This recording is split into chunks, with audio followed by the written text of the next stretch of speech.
Postoje brojne teorije o nastanku života na Zemlji. Dugo je nauka verovala da je prvobitni život nastao u vodi. Danas je potpuno jasno da su odlučujuću ulogu u nastanku sveta na Zemlji odigrala sva 4 elementa – voda, vazduh, vatra i zemlja. I da su upravo ovi elementi odgovorni za nastajanje nukleinskih kiselina, koje predstavljaju osnovu svih živih organizama.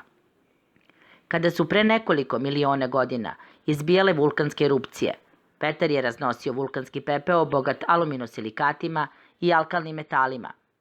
Na mestima na kojima je vulkanski pepeo nailazio na vodu, na usecima stena i na obalama mora, dolazilo bi do burne hemijske reakcije. Pepeo bi vodu bogatu natrijumom dovodio do ključanja. Tada je došlo vreme zeolita, kamena koji ključa. Ime je dobio po grčkim rečima zeo, što znači ključati, i litos kamen.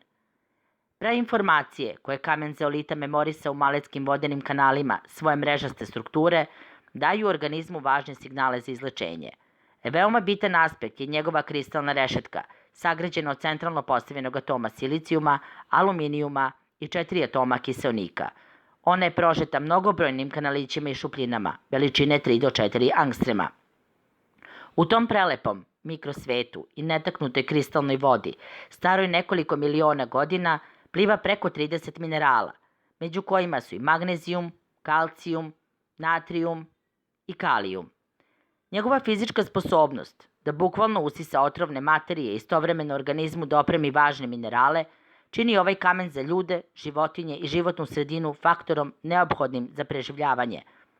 Tek pomoću tehnike finog mlevenja može se iskoristiti maksimalni potencijal prirodnog zeolita.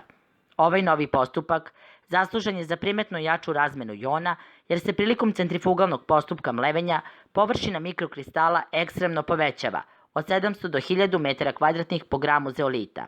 Maksimalna čistoća i poseban način obrade čine aktivirani zeolit detoksamin jedinstvenim na tržištu.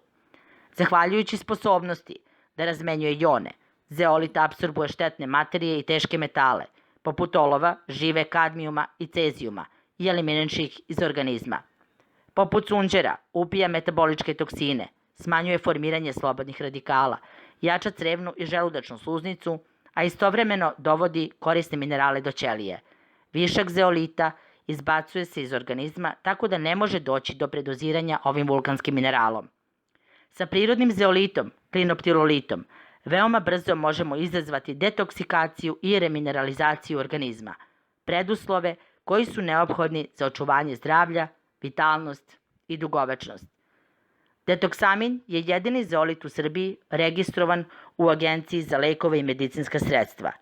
Potpuno je prirodan i bezbedan za upotrebu. Detoksamin.